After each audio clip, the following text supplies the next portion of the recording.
Make his breath. What is that smell? It's like someone set a brewery on fire. Somebody's been drinking. So, I open the door. I've got nothing of value for you. The military's taken whatever I had. So if you're here to beat on a sad old man, then all I ask is you get on with it. I don't have much to live for as it is. The way Alistair sang that reminded me of Uneven Ranger, and I don't know why.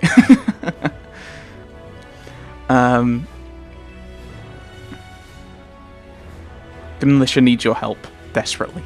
Why should I help Murdoch when he won't help me? My girl, Velena, is one of the Alessa's maids, and she's trapped up there in the castle, but the mayor won't send anyone for her. She's been my life since my wife passed on 2 years ago. Now she's dead, or soon to be. I don't care what happens to me or the village, or anyone!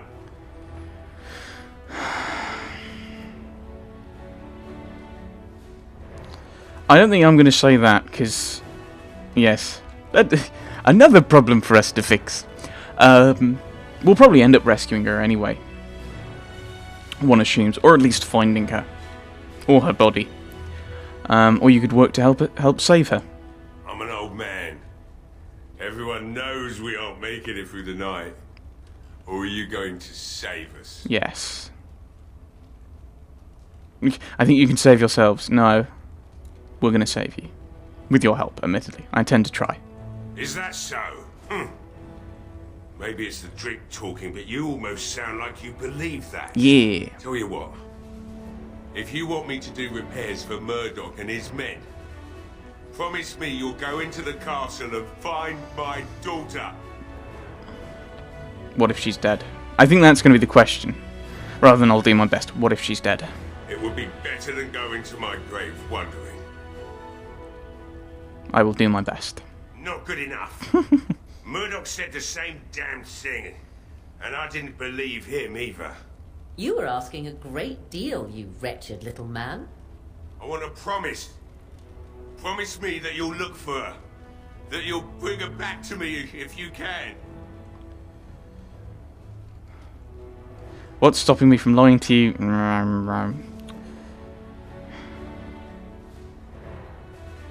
But no one can get into the castle right now.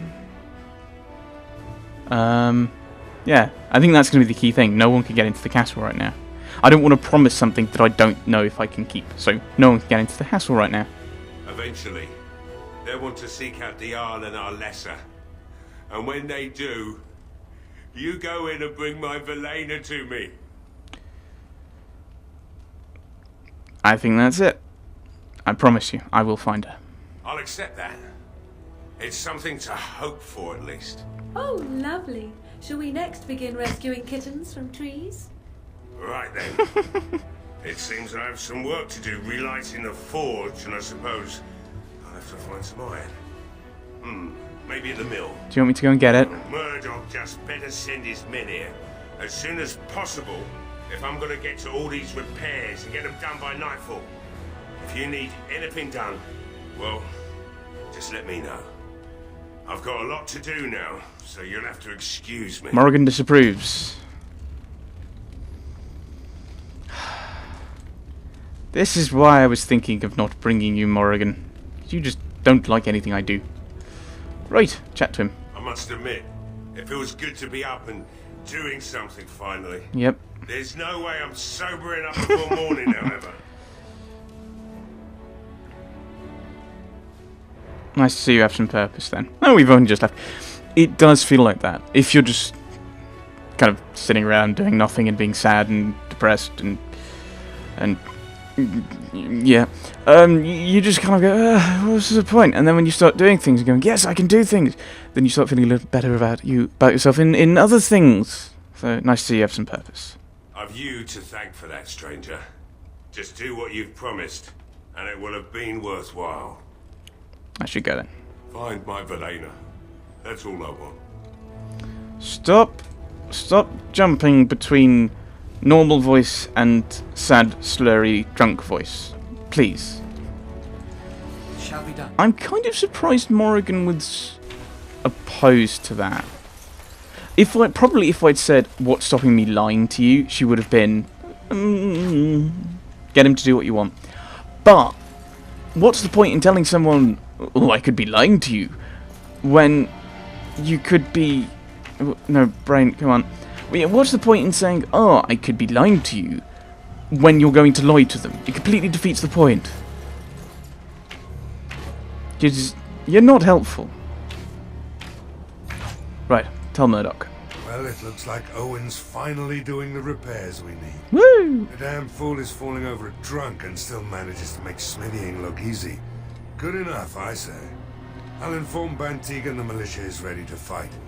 We'll give those bastards a welcome they won't soon forget. Still need to speak to Sir Perth. I'd like to talk about... Yeah. No, we're not only ready. We're going to win. I hope you're right. We may just be village folk, but we're going to fight like there's no tomorrow. If you lose, there will be no tomorrow. I'll be back. I need to check on something. Check to Dwyn. I have a good feeling about tonight. Right, where was Dwyn? Dwyn's around here, isn't he? Caitlin. Ooh, Caitlin's home.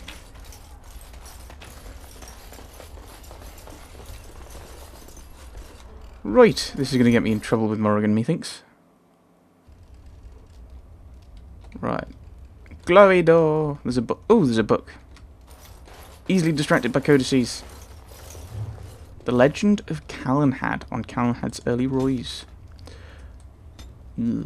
Prior to the crowning of King Calenhad, Ferelden was little more than a collection of independent Arlings and Turniers that warred on each other constantly over petty matters. Calenhad was born in 510 Exalted as the third son of a High Ever merchant on hard times. Woo! Go High Ever! He was eventually sent to a distant cousin, a poor young knight named Sir Ferranen, who made Calenhad his squire and dog handler. As the tale goes, Sir Ferranen and his squire became caught up in one of the wars of unity at the time. Arl Myrddin was a strong but... I'm saying that kind of Welsh, it should be Myrddin. Was a strong but generally disliked man who was making a bid for kingship. Ferranen's own lord, a young fool of an Arl named Tenedor, no older than Calenhad, was besieged by Myrddin's forces at his castle, today known as West Hill. When Myrddin called Tenedor out to parley, the young Arl asked for a volunteer from among the squires, someone who could masquerade as Tenedor in the parley party. Calenhad kneeled before Tenedor and asked for the honour.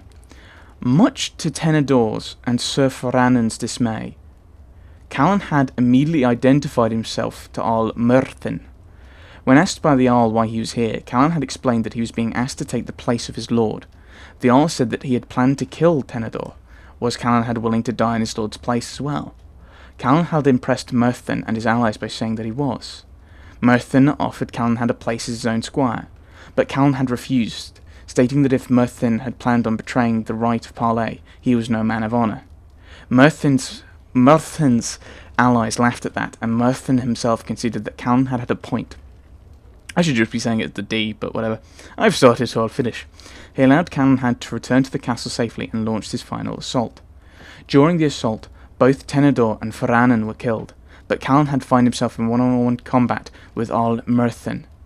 In front of all of Myrddin's allies, Calenhad defeated the Arl and commanded the call of his armies. The Arl asked Calenhad who he professed to serve now, if both his knight and his lord were dead, to which Calenhad replied that he would do as his honour bade him to do, for he had nothing else. You are not a man known for your honour, Calenhad said, but I believe you wish to be. You allowed me to live once, and so now I do the same for you. Perhaps if more of our people lived by honour, we would learn to trust each other long enough to live together. And with that, Calenhad withdrew his sword. I am humbled by your words, Arl Myrddin told Calenhad, dropping to one knee. To his allies he shouted that he now knew he would never be king, but he knew who should be. With that, Myrddin pledged allegiance to Calenhad, whom he named Tern and ruler over Tenedor's lands. Right. Oh, there's a glowy door. Hello.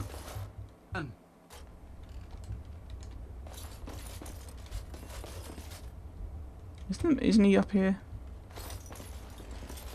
Oh, bookshelf. Cautionary tales for the adventurous. A meeting with a wraith. It was then that he realized he wasn't alone.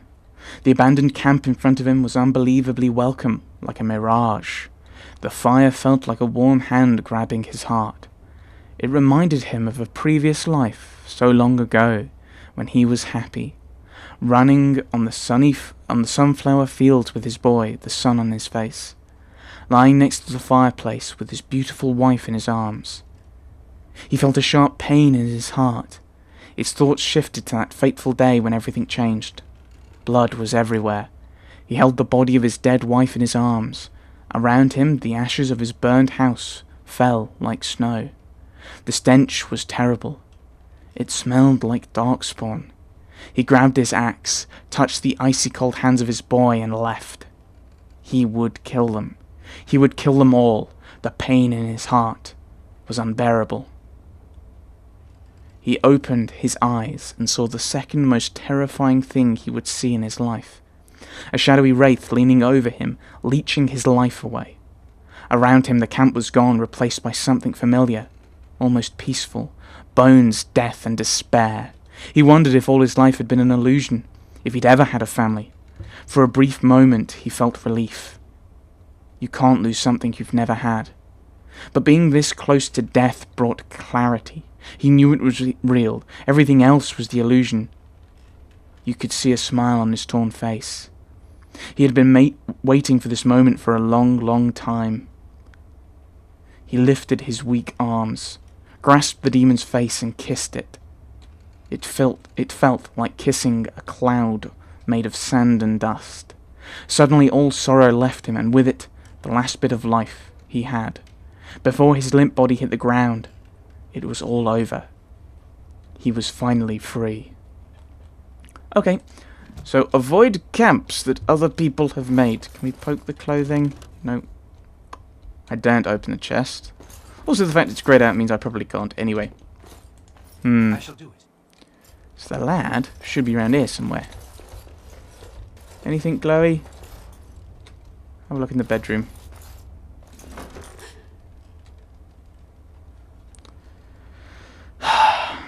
I'm guessing someone's in the closet. Go away. This isn't your home. This is my home. My home, you hear me? I'm guessing you're Bevan. How do you know my name? I spoke to your sister in the chantry. Did she tell you to take me back to the chantry? Don't make me go back there. I hate that place. I hate it.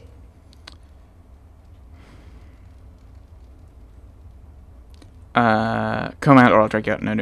We want to encourage him out. Don't you think your sister's worried about you? Maybe. But she just tells me not to be scared, even though she is. She tells me not to be sad, but she keeps crying because Mother died. I don't want to be sad. I'm brave. I'm going to be a hero. I'm going to fight them off. I will. From in there? No. I just heard you coming, and I guess that's not very brave of me, is it? No. I'll come out now. Okay. Alright, I came out. You won't hurt me. Will you? I'll go back to the chantry if you really want. Alright, so yes, this is his house. Your sister's looking for you. What were you doing in there? I can't tell you. It's a secret. You sure? I could help out. I'm planning on helping the village. You could.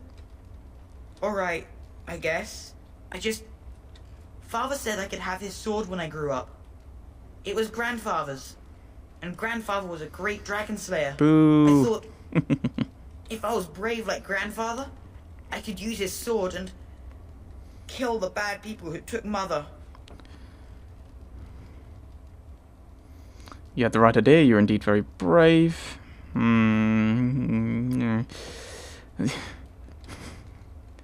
He's Dragon Age Origins Batman. Where is the sword now? You don't think you're young to fight? You had the right idea. No, yeah, you're indeed very brave. Thank you, sir. But the sword is too heavy for me. Guess I'm not as strong as someone like you. You'll grow up eventually, don't worry about it. That doesn't help us now. Caitlin says everyone's going to die tonight. Well, if I'm here to help, they won't. Maybe so, nothing... Yeah, no, we're going to be brave. No, not if I'm here to help, they won't. Really? You must be very brave. I wish I was like you. Should I ask about the sword? Yes, let's ask about the sword. Where's the sword? In the chest. In Mother's room. Father gave me a key, but I'm not supposed to give it to anyone. Okay. I could use the sword to help the village. I could help you and your sister in return. I could intimidate her. I wouldn't intimidate him. I could help, but I'm going to be helping anyway. I could use the sword to help the village.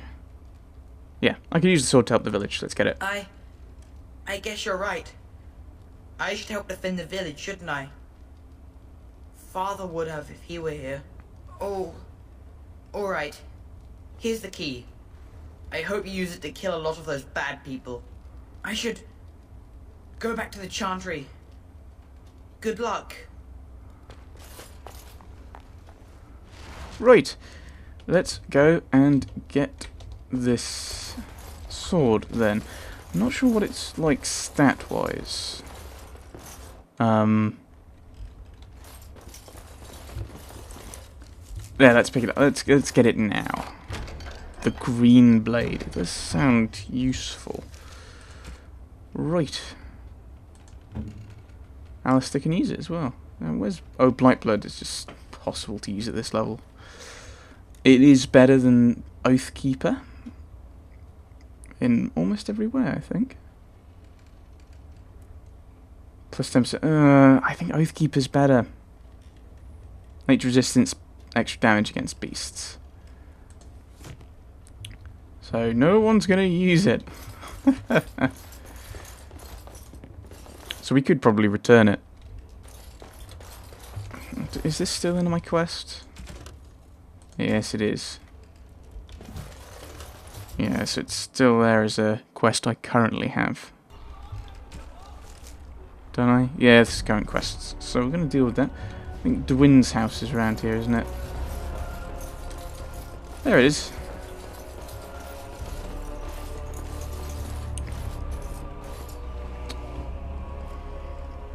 Hello? Right. Knock on the door. Okay, look, we'll try and pick the lock then. Great, we'll break the door then.